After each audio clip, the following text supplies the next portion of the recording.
Welcome back, listeners. This is your host, Owen Patterson, and we're here today to discuss all things related to fashion and entrepreneurship. I have the pleasure of welcoming a guest and a close friend, Will Young. He works as the founder of Young Inc. and B1. He's also had lots of other roles. How I met Will was through a series of basketball camps. I came into close contact with him because he was running the camps, and I was in attendance and just put in work day in and day out, and he recognized that. And since then, I think it's been, 7 years? Good Lord, man. 6 years? It's been a long time. It's been a long 8 time. years, maybe. Yeah. Yeah. So I've known him for that long, and since then, he's always kind of mentored me and given me advice, and I try to give my perspective to him. So it's kind of a hand-in-hand relationship, just helping each other out and seeing where life takes us. So, Will, I'll allow you to introduce yourself. Well, the introduction was great. I think I told Owen today, it's tough being me. It's tough to try to wear all of these hats, which means that it only equates to one thing, and that's serving other people. So, but sometimes along the way, you start off as a mentor to someone, and then you become friends. And I think that's the challenge. That's the challenge of my everyday work. So, if I had a title, it would be the quintessential mentor, and everything else just falls in line. Right. So you're looking at every single facet of life for somebody. Like, you don't just specialize in one thing. You've seen it all, done it all. So you have so much wisdom to kind of give back. Well, I think that young people like yourself will develop the wisdom. I think older folk like me look at every young person as a canvas. But I don't get to put the paint on the canvas. The individual does by deciding what they actually want to do or what they want to become.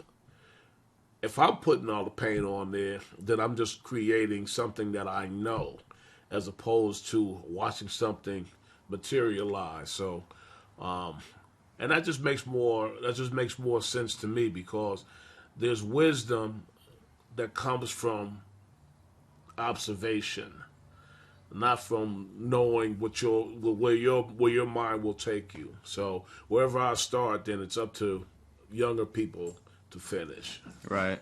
Yeah, I think just relating, going back to when you've given me advice, I remember you don't give me like a finite answer. You always kind of leave it open-ended, but you kind of give me some direction.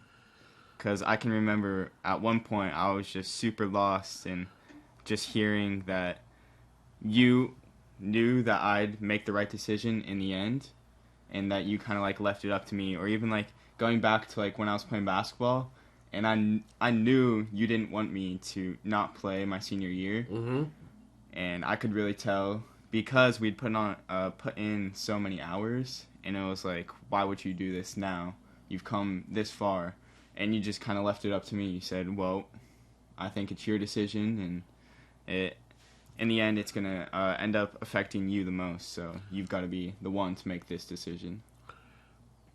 Well, if you look at it, and again, you know yourself better than I do, and even though you made that change, or you decided to go in another direction,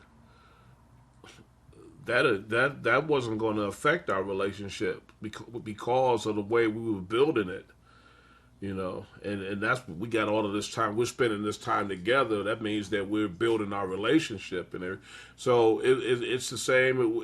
If you're talking to me about something, if you're asking me to be a part of your life, then there's certain things that you want from me.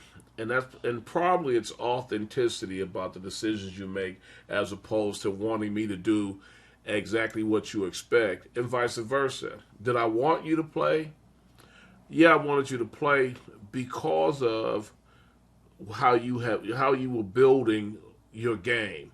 and how good it was coming along. Only issue was you were still going to have to deal with the non-believers from that, and then that makes it a little bit more difficult to continue. So, was I happy? No. Was I sad? No. I just know that you'll make a decision that makes you feel good about who you are, and I think you did. I think you did exactly that. So. Yeah. I don't go back and I don't second guess those things. Yeah. Taking a step back and kind of now redirecting the focus to what you've been able to accomplish over your career in many different roles and many different jobs, I kind of want to dive into what you've been able to accomplish and kind of talk about what you have planned for the future. But in my podcast, I like to start off by doing a few icebreaker questions. These are just meant to help the people understand what type of personality you have and what you're interested in. So I'm going to do some quick fire questions, and you just answer with whatever comes to your mind. Sounds so the good. first one is, what has been your favorite decade that you've like lived in? I'll say the 90s. The 90s was definitely, because I went back to school, I graduated, I had kids. Though that was very important, and then that was the golden age of hip hop for me. So yeah, That's great. I can't say much about that because I wasn't born then, but I sure would have loved to live in the 90s. Yes. Yeah. What's your favorite shoe? I think it's going to be a shoe called an espadrille. It's a player hustler type of shoe. It's real low key. The handmade ones? Huh? The handmade ones? Oh, absolutely. Yeah. Absolutely. That was always me growing up, and I introduced that to my son when he was here just the other day. That's sweet. What position did you play in basketball? Mostly the two guard, but I was really kind of versatile in terms of I could play from 1 to 2 or to 3, but the 2 was the main one because that was a scoring position.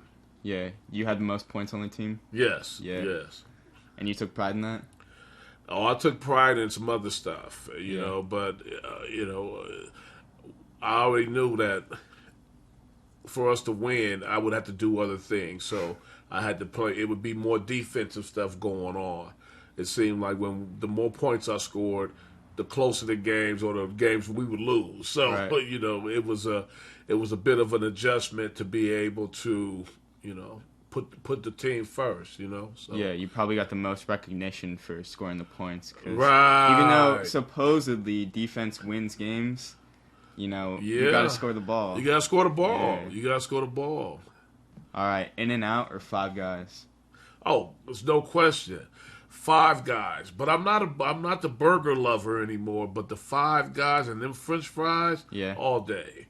Oh, for sure. I think they definitely have the better fries and the better shakes. But for the money, like you can't beat. You got to go to In-N-Out. That's where you ball out on a budget. Yes, indeed. What language have you wanted to learn, or what's a language you could see yourself learning? Oh, good Lord, that's funny. I've been thinking about this recently. I'd like to learn Arabic.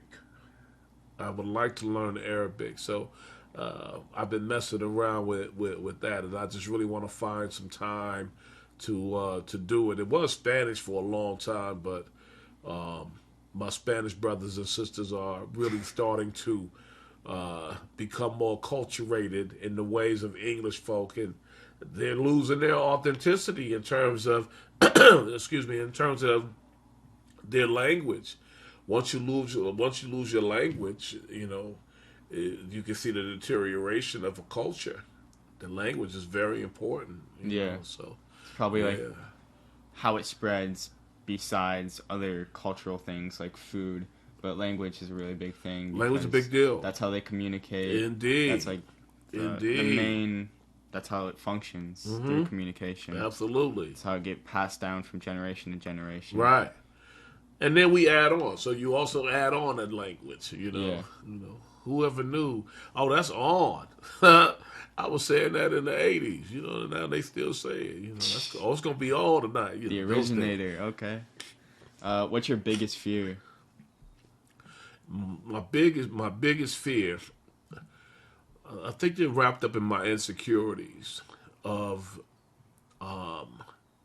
It's funny. I was today when we were talking about the identity, and for me being the color of my skin, because of what it means in terms of, they say that black people can only do this and black people can, and I always want to be more than that. I want to be more than looked at as a person of color,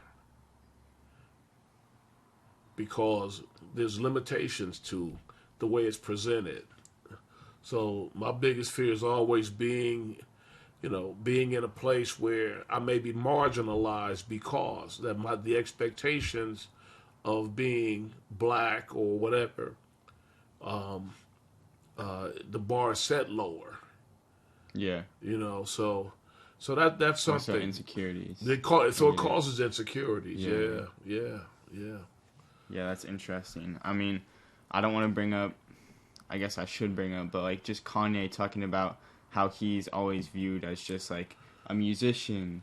You can only do this, but when he has bigger plans to do other things, like go to school or go out and like, I don't know what the word is, but branch out. Branch out, when he's trying to branch out, everybody's like, you can't do that. They try to silence him. Mm-hmm. That's basically what he was saying. So definitely just wanted to bring up that example. And I think it's true for a lot of people. That's why you don't see a lot of people of color in positions of power, mm-hmm. because they're super marginalized, as you were saying. Indeed. And then, there's three things that we always have to worry about. We have to worry about if we say what we want to say, will we lose our position, our jobs?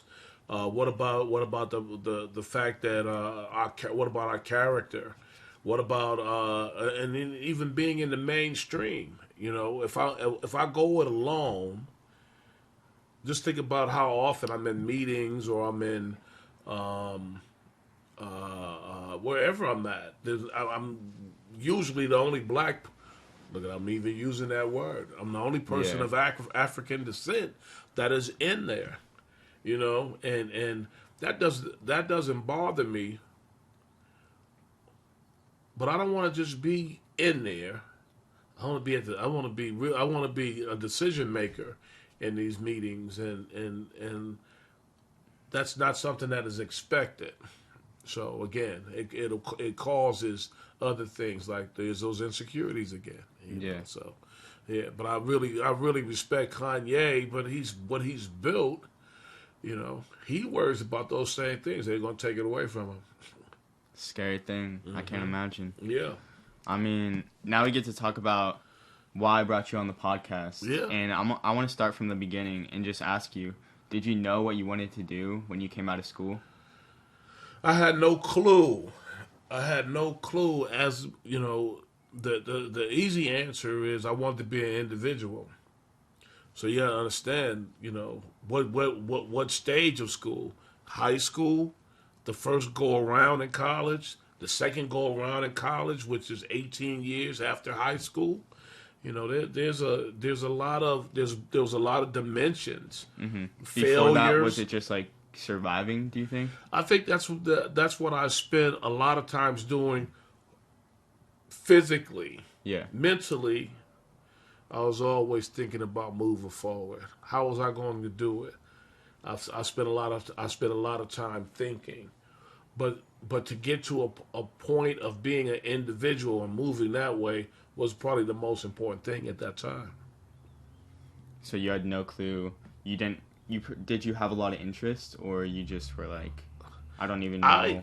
I wouldn't want to pursue one of these as my job, my career. Yeah, but when basketball is such a predominant part of your life, and everybody knows you for that, then that's where they put you. Me, I'm thinking I want to design. You know what I mean? I want to have stuff that has my name on it. I'm good with putting fashion together, and And especially if I had a real budget, I could do some major things. That really excites me, you know, and the way places look and all of that right there. So I've always been, you know, enthralled in that because of the people, the older guys that were around me. Yeah. You know, they wasn't, you know, they know I enjoy ball. They knew that we all had that part, but what's next? What else can you do? So, and I think what that did was it gave me different types of friends. Mm-hmm. You know, so, and I enjoyed that. I still enjoy that part to this day. Yeah, you probably were so ingrained or like so focused on basketball that you didn't have time to put it into other pursuits, or also, as you were saying, just people knew you for basketball. Right. It wasn't so much like, what else are you interested in, or what else can you provide? Mm-hmm. They just kind of sectioned you to that. You ever remember me saying, if my relationship with you is only about basketball, then we don't have a relationship. Yeah. You know, and the other side of that is that I'm here to be a mentor to you, and the other stuff you have to find your own way. You know, so basketball. Once basketball was done, I wanted it to be done. I made so many mistakes with relationships and everything that by the time I was deciding I was on my way, now I don't have anywhere to go. I see. Yeah. So I want to talk about what roles or jobs have you had over the years? What have been some like notable ones or ones that really shaped you and kind of guided you? Because I know it probably wasn't like a linear pathway, but there had to have been some roles or like jobs that created opportunities to get you to where you are.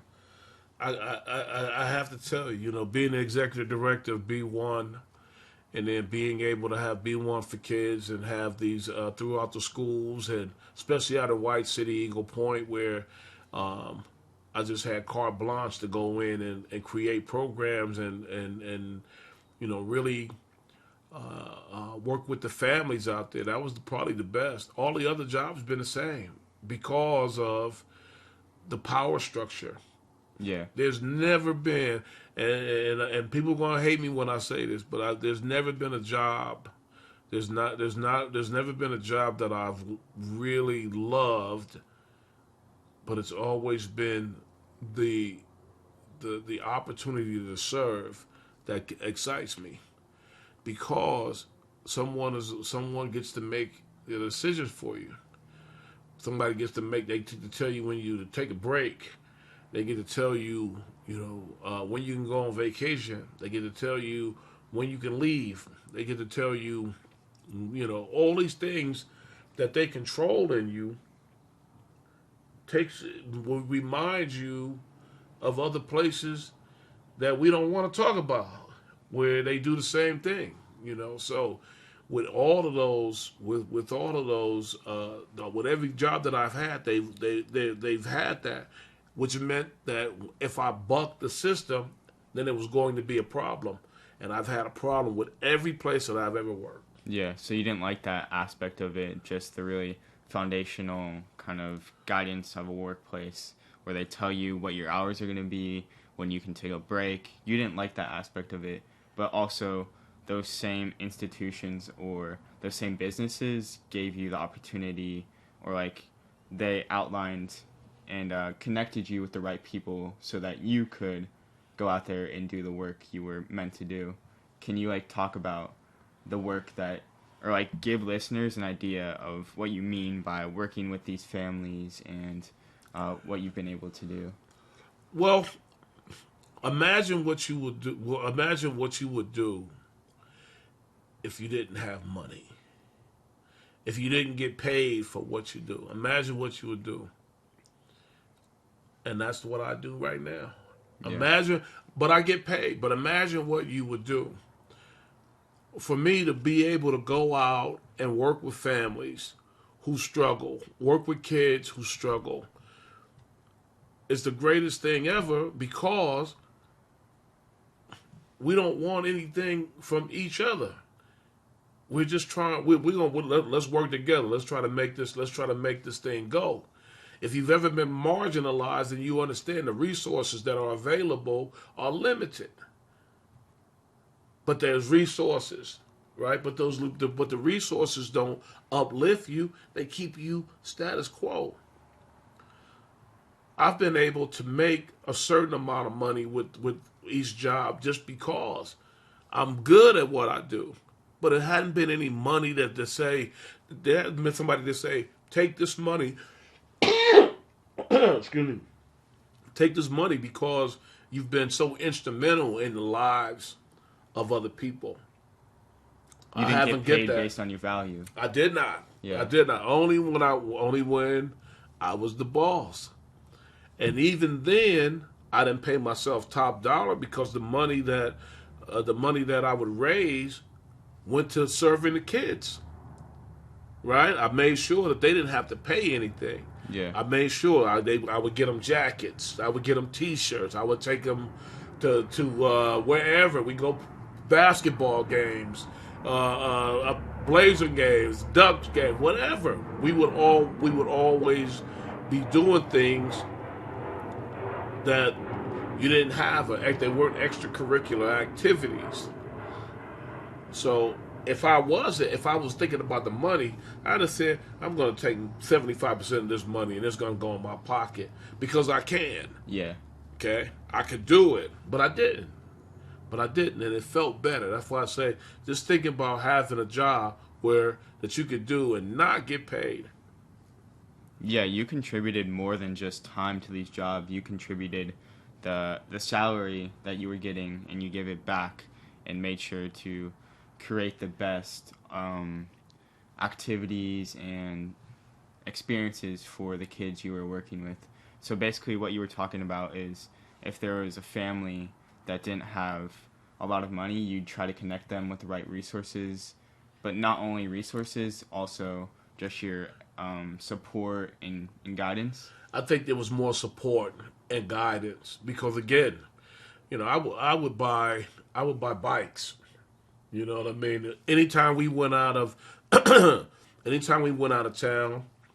we had some of the kids. I'd make sure they had shoes. We always stop at Nike and go get shoes, and then I would say, hey, call your mom. If I knew, they didn't have. Call your mom and find out what size shoe your little sister wears, and people have stories about these things. But these were not any stories to big me up. It was like, this is what we're supposed to be doing as community people. That you don't look at somebody else and prop yourself up like you better. That you put yourself in a position to help, and then hopefully, because they're not going to be able, hopefully they come back and help somebody else. Yeah. And I think that's what it started. It started like the families out there, even though a lot of the families lived next door, around the corner. Kids wasn't spending the night at each other's house. Not until I started taking them places. And then we said, well, look, you don't know his mom and dad? You were connecting people? I was connecting people like that. So now, when it was time, every summer we had these days, the big barbecues. We had them safe nights where instead of me buying all the food, now all of these families are pitching in and do things. That's great. You know what I mean? So, and come on. I mean, you've been in, think about some of the things you and I have done together. I've called you up to say, hey, we're trying to raise money for some kids to go to Six Flags or whatever. You want to come over and help me pick up some leaves, move some rocks and everything, and you're coming out and working, right? What am I getting? I don't get paid. I didn't get paid for any of that kind of stuff, but it helped people. And therefore, those people, it also brought attention to a group that, at that time, it was a group of kids that didn't live with their mothers and fathers because of issues that they were having. So, yeah, give. We didn't go knock on the door and say, give to the kids. Right. That's too easy. They got to work for it. Definitely. They got to work for it. I mean, now your resources doing work for you. Instead of going to say, we need some money for this, and they say, well, we need 100. Well, we'll give you 10. Yeah. just so I can say I gave you something, but at the same time, we still need that $100, you know. Right. So, and then they had to figure it out. Yeah. So what you were talking about, and correct me if I'm wrong, is the fact that these families were so focused on providing for their own kids and themselves that they didn't really even think about what they could be doing for the people around them. But then once you started connecting them and started providing just resources to them and stuff that would help them out, they began to see that they had time for looking out for their community, and also didn't take too much money or anything like that. It just took them supporting one another for them to kind of feel like they could thrive and live a happy life. Well, you hit it on the head, but this is not an original concept, so I can't take that much credit for it. Yeah. But this was a concept that, growing up, that's what you did. The people when I was a young kid, we had block parties, and the block parties was put together by the mothers and the fathers and the grandmothers that lived on the street. The aunties that lived on the street, Miss Mabel, that used to sit on her porch and say, "Boy, you all need to get out that car," you know. But always make what time is you supposed to be in the home? But they always paid attention to what the kids were doing. Yeah. You know what I mean? So those days, you know, once you hit the streets, but then a lot of things changed. A lot of things changed, in the deterioration of the family. It started. You know, you're talking about the mid 70s up to through the 80s, where drugs became more prevalent in those communities. Then you get at a place like White City, you get at a place like where gangs are starting to move in and other drugs are starting to move in, and now it's me against you guys. You know what I mean? And I don't know who's going to win, but I know right now I'm going to fight. Yeah. And I think, you know, being able to go out and talk to these kids who we already knew were having issues, and talking to their parents. Listen, I'm not going to tell you what to do, but I just know we want to protect the community. We want to protect what your younger brothers and sisters are doing. So, again, you hit it on the head, but it was not a original concept. It's what they did. It's what those families did. And now what I did was say, it's time to activate these groups again.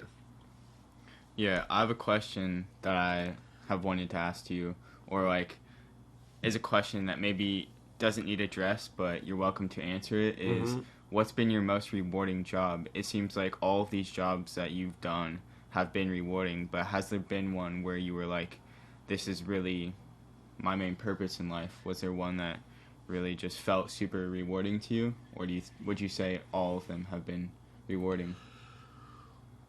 Well, they all revolved around kids. Yeah. But I think that everything for me started, the jobs or whatever, the activities that I enjoyed were the ones that started once I got off work. So if we're in the gym, you and I had this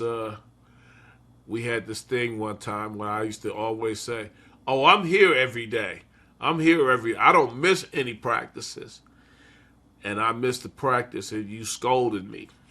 You guys was on me about that, which you should have been. But I got to tell you, I took pride in that. I took pride in not getting paid to be there, but right. I took pride in being there and making sure that you guys were going to have structure about what you was getting into, you know. And I think that helped a lot of people. You know, that helped a lot of people. I think for me that's the most rewarding. I don't think a job, you know, I mean, you talked about earlier, but I don't think a job offers much but the money, unless you can find something in it that makes you feel good about it. I mean, I got a magazine that I'm doing right now with kids. I have the ability to go into schools and work with the kids and counselors and all of that right there. And to me, it's an easy one. To some of the people that work in, they say, "Man, this dude has come in here," and these kids all of a sudden they're drawn to him. That's the easy part. But the hard part is listening and trying to find a way to make sure that they get an opportunity to continue on their search for something that they really want to do. I see. Yeah. Now let's get into B1 and some of the things you've been doing that have been more entrepreneurial and kind of your own vision and you putting it to work. So can you explain B1? Well, B1 was it was the greatest thing for me. That's that wanting to be, I wanted something else. I wanted to have something that bear my name, number one. But the other thing was the concept of being an individual first. That's the concept. Be an individual first. You want to get rid of the dumb stuff? Be an individual first. You want to stay away from the different things that plague a community? Be an individual first. Be somebody who leads. Not just say no to drugs, but be somebody who leads. And then that just started, that concept started to create other things. But the greatest part of it started to eliminate the doubters. So an entrepreneur, number one, an entrepreneur is going to take a lot of heat for the people he or she cannot reach, right? So if I'm not doing the things that you enjoy, you may scoff at it and say it's a bad idea. But that's actually a good thing because that just tells me you're not my audience. There's an audience of people that want to be inspired, right? Yeah. They want to be, they want to be motivated. There's an audience of people that want to be motivated, and then and those are the people that I started to really relate to. And fortunately for me, they were young people. See, the older folk can start getting on it later. They didn't. I had with the new direction I'm going in terms of Young Inc. I had a friend of mine call me last week and say, I want to come down and job shadow for a week with you. Come up. He lives in Sacramento. So I'm like, come on up. Stay in my house. That's awesome. So the many different things that fall under B1, that's the clothing company, that's SOBC. What are some of the other things? Let me see. The clothing company. So you got B1 for Kids, which is the nonprofit. Oh my God, Carter taking kids on trips and stuff like that. Yeah. So that was a nonprofit organization. So that's why we were able to raise all that money. So we raised a bunch of money to do for kids to do the same things that other kids that have money could do. Yeah, let's get into this. Actually, this is like a concept that I'm really like pushing towards and that I want to recreate myself. It's just like the idea of being able to go out and get exposed to many different things in the world. So being able to take somebody that's really been... You talked about the concept of the fishbowl. Yeah. The fishbowl. Oh my God. Life in a fishbowl. Yeah. Life in a fishbowl. When you're in a small town, everybody knows everybody. Yeah. You know what happens. You kind of like only know what's around you. Yeah. But then there's life outside of the fishbowl. It's the sea. That's how I see it. You gotta hop out of the fishbowl, make it to the sea. See what I mean? See, I didn't take that right there. See what I'm saying? This is that wisdom. But the life in a fishbowl, sometimes is a limiting one when you look at others when you only identify with others that don't want to do anything. But when there's some in there that are trying to get out, those are the ones that have wisdom that they gotta put on display. And those are the folks that I would run into. So there's a difference between the audience and the people that scoff. Listen, if you stay here in this fishbowl, you'll be okay. Mm-hmm. You'll at least be protected. You get to live a certain amount of time, and then eventually we leave. But to get out or to get to the sea, then if you're in this big place, there's more competition. But the competition is different in a small spot, but it's still competition. You still have to be able to take what you want to do.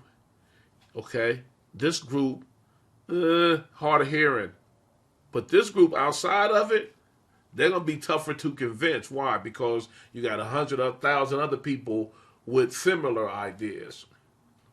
But what about their commitment? So if you say you want to do something that's going to benefit the masses or a certain group, then you got to be clear about what you think is important to move that group forward. Yeah, the value of getting out of the fishbowl doesn't only equate to like, hey, I like have bigger dreams than just this being in this town, but it can also help somebody who wants to live in this town but maybe needs to get a different perspective and say, hey, I've seen this in this place, I can bring it back to my hometown and create change there using this idea. So I think this concept of being able to go out and explore the world, go see how different people live is very, very valuable. So I think that what you're doing or what you've done is like a great idea, and I definitely want to try to recreate it or do something like it. Well, just think about this. It's funny to me that you would have to think about some of the decisions you've made since you graduated from high school, in terms of doing a lot of the stuff on your own. That's major. Go to Hawaii. I want to find my own way. Go down to LA and hang out. I don't find my own way. Going to the concerts or whatever. Come on, Mom, let me do it my own way. Let me do it my own way. And because we're parents, we want to coddle sometimes. We want to coddle our kids. We don't want to let them go. We want to keep them in that fishbowl, because as long as they're in that fishbowl, we can keep an eye on them. But you also talked about wanting to go overseas. Those are the chances that one takes when they want to get something better. For me, coming here was the best thing ever. Moving to Southern Oregon was the best thing ever, because I was going to be able to create a concept that, number one, people can that you can take and then add more branches to it. In this area, it may be limited, but someone can take. I'm 60 now. If I'm 30, I gotta go. See what I'm saying? If I'm this far along at 30, then I gotta go. I gotta take it somewhere and see if it still works, if the concept is strong enough to move. And I have a couple of young men who are doing that up in Portland right now, that go to Portland State, that are bringing. They are fortunate that their parents have money, so now they've taken a term off to serve the community. Clothing drives, food drives, and everything, education stuff, unbelievable. And they call me because they know somebody that I know. They called me. They just said, "Tell me about the B1 concept." Of course, I'm gonna talk to them about it. Yeah. But we want to help the community. They said, "Okay, well, tell me how you're gonna do it. Don't take what I have. Don't take what I have, because my even at this point, mine is limited. That's why I wanted to change it. B1 is always going to be mine, but Young Inc. is going to be about other young people being able to do podcasting, being able to do art, graphic design. We have a couple consultants that are going to be working on this right here, and then they'll be able to come in and do help with businesses. That's the whole thing. Next, let's go in there and say, our first one. Cartoons world. The concept is, now it's time to change. It's time to change. You can't have something for so long and then you just keep, all my relationship is about you giving me money. No, we have to change that now. Mm-hmm. We got to change it. And I think that having people that are working like that. My daughter's graduated. Some of the about we got 3 or 4 people who have graduated. You remember Hannah Washington? Yeah. Hannah Washington has joined on. Oh my God, she's so in love with the shit. She called me up and she said, "I'm gonna send you some stuff." She had new logos for B1. Yo, that's the only girl that's really worked me in basketball. I remember at camp, you put me on her, and she kept doing a spin move. Oh my God, spin move, drop stop. I can't guard her. I don't know what to do. Man. So going back to B1, you've now kind of like changed the title to Young Ink. Young Ink. So the things that you're doing are consultancy and just kind of exploring your creativity, but also allowing other people to come in and serve this mission of being an individual and like exploring their creativity. Sort of like an agency. Yeah. So we've moved in. We're moving fast. I was talking to my mother-in-law about this today. About now I got to find an office space, but it's moving fast. We got a lot of things in place that will allow people to really challenge their own creativity, and then the other thing, and it'll be a family affair too. My wife, and I'm hoping that she'll be the last piece because she's the smartest. You know what I mean? You don't need the smart people first. I don't think. I think you need the visionaries first. Yeah. People that say, "I want to do this big," and then the people with the money come in and say, "But we only got money for this big," So, but we'll have, my daughter and hopefully, we'll be able to get Alex. Alex has been privy to a lot of good stuff. So, we're hoping that. There's some music opportunities for people to come on, and just everyone. What you're talking about, like creating a studio space? The studio space, for people that really want to do some stuff. You know what I mean? Not just come in and curse for 3 hours, but come in with, develop your writing. We have again alternative times. I don't have that thing up, but it's inside of this thing. But Alternative Times is a magazine that each month we add 4 pages to it, and it's about. Is this on the website? It'll be. You grab something, and I'll grab some other stuff for you. But the Alternative Times is the whole concept with that was we had imagine the brain. And how much the brain absorbs with the concepts of this. If you like shoes, okay, I like the Jordan 3, the Jordan 4, the Jordan da-da-da-da-da-da-da. What I try to do is I say, slow it down. So the Alternative Times was really based on the stories that people tell. We talk one night and probably late at night, probably about 1 o'clock your time, and you was talking about growing up and everything. Well, we're doing more than that. What we're doing is we're having people write. We're having people write about these things because it doesn't bring them closure, but it gives them an opportunity to speak with someone without bias. I can just sit and talk to them, and I'm gonna tell you, and then if they don't feel comfortable writing it, then I write it for them. So they're dictating the story to me. But a lot of people like to write, and once they get to writing, believe me, it is. Are they going to be kind of like journal entries, or are they going to be revolving around?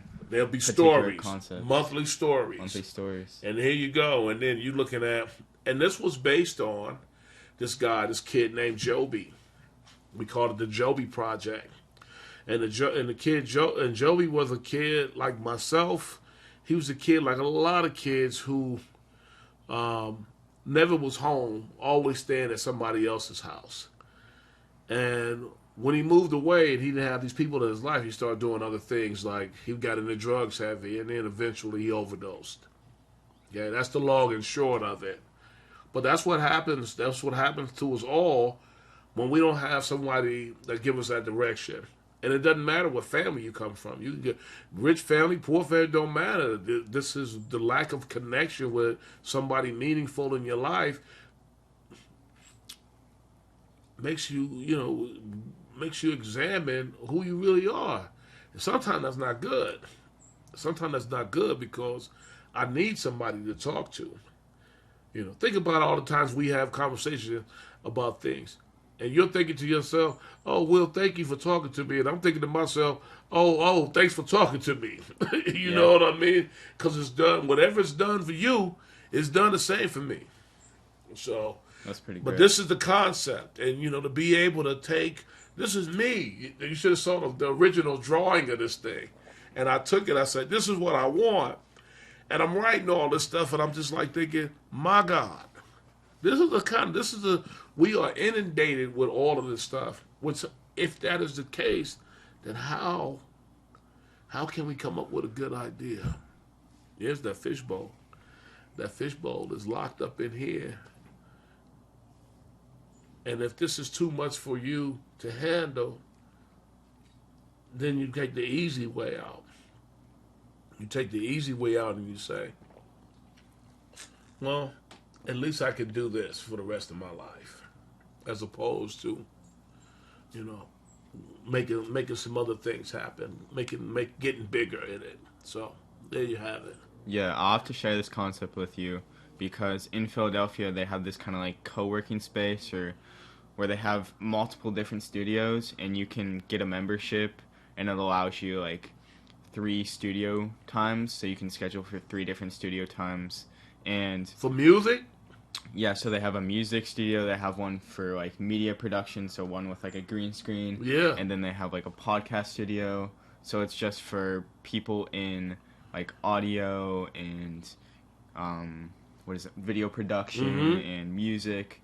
And basically they just provide you with all the equipment, so obviously it costs a lot if you're the person creating this space, but it's very valuable because so many people get to use the space and it doesn't cost them as much as it would if they were going to like a very well-known like studio space where they're charging a bunch of money. It's just kind of like getting you the introduction to what you want to do.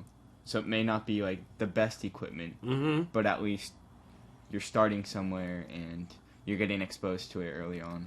Think about what you get to absorb on those times, It's learning. You don't need the best equipment to start out. No. But you get a chance to work toward it. Yeah. The same thing happened with my kids who used to come over and cut hair for me. They didn't have licenses.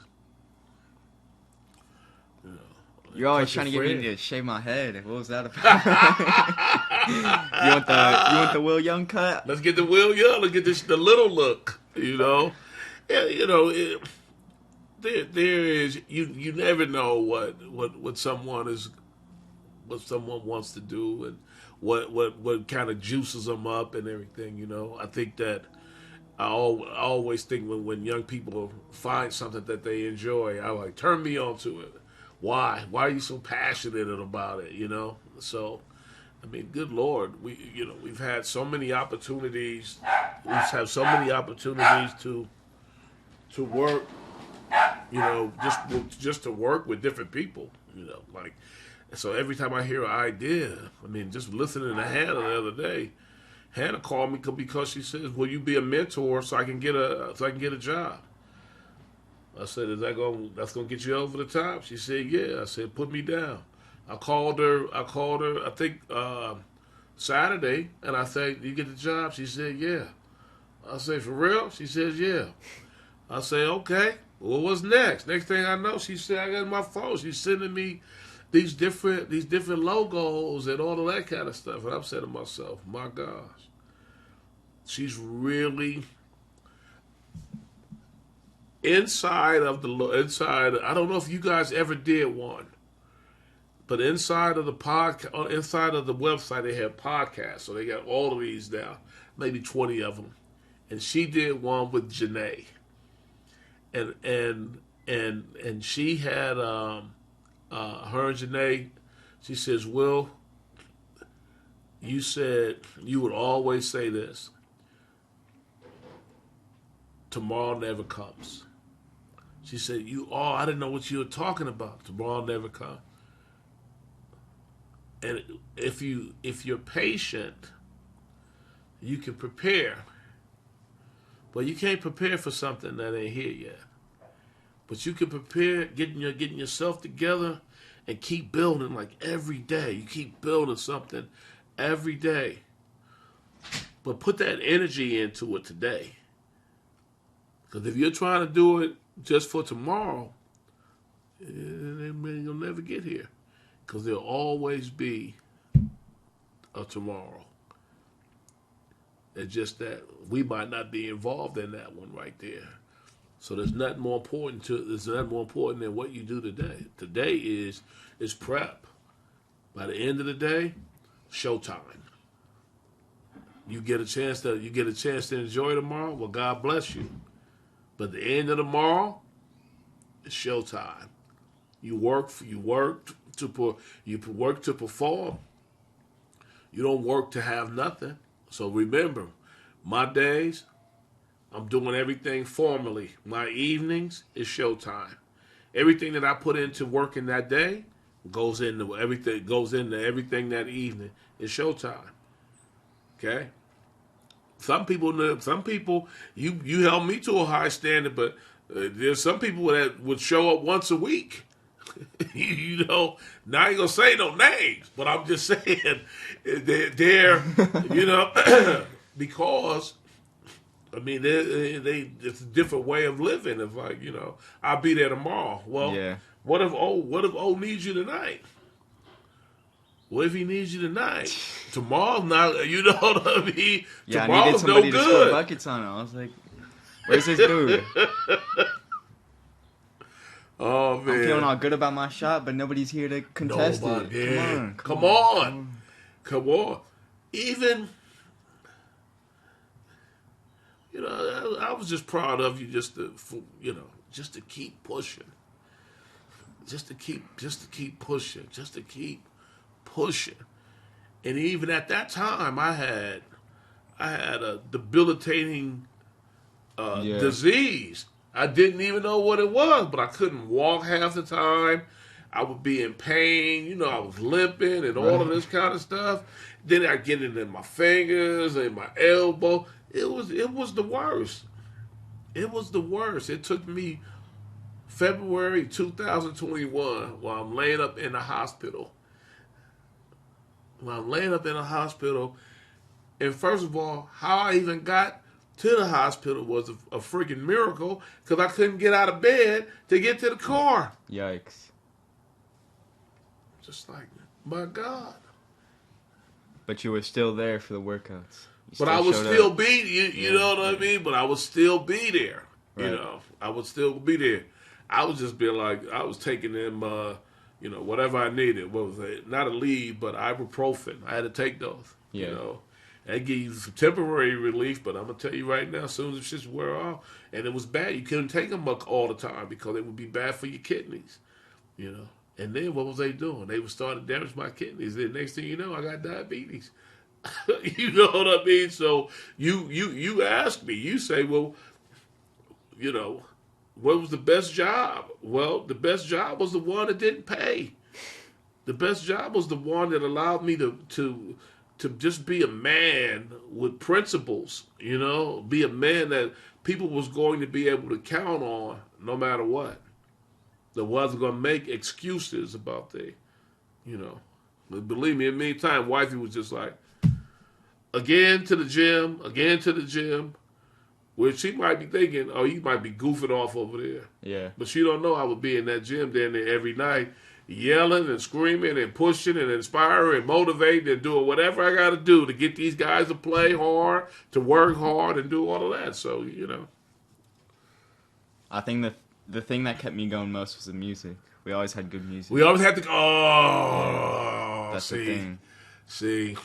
Besides when you got the aux and then you played the same song about 20 times over. Hey, listen, I can't get this. I got one song and I still do that. There's one song. It's Papoose and Remy Ma, Busta Rhymes, 2 Chainz, and Lil Wayne. Oh my gosh. Yes, and I'm gonna tell you, I love it because it just reminds me of old school hip hop. It just reminds me of it got that boom bap. It got these guys just spitting verses clearly. You know what I mean? It's just that when I hear that, I remember there was another song that when we were at Phoenix that I used to play. What was the name? Yeah, of that I'm glad song? you got past Lemonade. Lemonade. Oh. That was another joint I just loved. For real. But then you start, as you got older, you start turning me on to music that was not mainstream. You gave me, and I can't remember the names of them, but I would listen to them and everything. But they had they're known now. What was the name of the group? Well, I can't remember the group, but I mean, I told you about Brent Faiyaz, and then we were talking about Mosey. Mosey's pretty good. I mean, he was well known, but like, yeah. He's always been pretty talented. Yeah. I didn't. Yeah, he's from like Sacramento or something like that. Yeah, I think somewhere in. Yeah. Oh yeah, I got him on my stuff. Yeah. But I'm just saying, at that time, I wasn't knowing him. Yeah. I wasn't knowing him. It was mainstream. I had to have mainstream. And if I catch something, like that Lemonade or whatever, that shit right there used to have me. I'd be like, that's the jam. That's my jam right there. Yeah. That's funny. We've gone a little off topic. Go ahead. I think we talked about pretty much everything you're trying to do with Young Inc. Is there anything that we've left out? You've talked about consulting. You've talked about the clothing. You're going to keep that going, the clothing? We'll see if somebody takes it off. Okay. And then I can't. I've only told you what we have to set up. Everything else will come from the individuals that are involved. So whatever they want to do, then that's the way we're gonna go. I mean, we have somebody that's gonna be doing the videos for us, creating content for being out and being able to talk to people. You know what I mean? If we had you here every day, trust me, if you was going to SOU, I had your ass doing this every day, and being able to talk to some people who are in who are movers and shakers, because you've been doing a good job with this. This is you're starting to warm up to who you really are, and you're not the shy kid no more. You're not the shy kid anymore, and I think that because of this, it'll give you an opportunity for people to really get to know you and your personality, your quirkiness, and whatever. So right now, the answer is, the sky's the limit. The sky's the limit, and we're gonna create and create and create. And I'm just hoping that we just got to find me a place now. That's great. That's the only obstacle. So we'll do it. People can follow this journey by checking out your website. That's willyoungb1. Yes, willyoungb1.weebly.org. I mean .com. Yeah. So we're gonna do a little rollout. We're gonna have a rollout here. So yeah, we're excited about that. All right. Well, with my podcast, we like to end it out by asking the guest what they have planned for the future, or if there's something they want to manifest. Is there an idea that you want to put out there in the universe and try to find the right people, find the right connections, opportunities that will get you to that goal? Is there a certain goal? There's one goal. There's one goal right now, and it's my pursuit of wellness for everyone. Everybody right now, everybody is it was talking about last year. Mental health was big for the last 10 years, 20 years, 30 years. Mental health, and now I'm talking about wellness health. And I say my catchphrase is think wellness. And think wellness is going to be, that's what I want for others. I want people to start preparing each day, because that's what you have. Wake up, think wellness. Think wellness. Call somebody or text somebody and say Happy Wellness Day. Think wellness, because that's what we are right now. Every day that we don't think wellness, we're waiting for something miraculous to happen. Okay? We're waiting for tomorrow. And as I said before, tomorrow never come. Yeah. Think wellness today. Prepare yourself for the show this evening. Yeah. So preparation start when you get up. About 5, 6, or 7. Once you get off of work, the show start. You get to celebrate the work that you've put in today. You get to celebrate. And you can celebrate any way. Does that mean go and get you some ice cream? Celebrate. Watch a good movie or something on TV? Celebrate. Find a way to make your day match up with your evening, and hopefully it starts with wellness and the day ends with wellness. That sounds great. Yeah, I think tonight I'm gonna go get some fried ice cream or something. Where you get some fried ice cream from? I think Albertsons, or I don't know if it's like fried ice cream, but it's those balls and they got the ice cream in the middle. Oh, like for real? Custard in the middle. I haven't had those in so long. Okay. But those things sound good. Man, get them. And I'd like to add my little bit of opinion or outlook on this wellness thing. I think in my own life, I've always like kind of struggled with the idea that what I've been battling in my head is just gonna like go away instantly. Mm-hmm. So I think you have to get over that it's gonna just go away. Every day it's gonna be like a battle. Like, hey, this is what I've got to, not necessarily thinking, oh, this is what I got to deal with, but understanding that it just takes little steps, and every day you got to just do what makes you happy, and hopefully that'll, over time, it'll kind of just like disappear, like diffuse and go off, and kind of hopefully you find ways that you'll find ways to deal with it. You'll deal with strategies. Yeah. So, but it has to start with you know, each day putting yourself in position. I got to think it, and then those strategies will come. Those strategies will come, and I already see one. This is a terrific one. This is a terrific strategy, especially as well as you've done today. This is a terrific strategy, and it gives you an opportunity to feel good about what you've done, and I'm proud of you. Thank you. Real talk.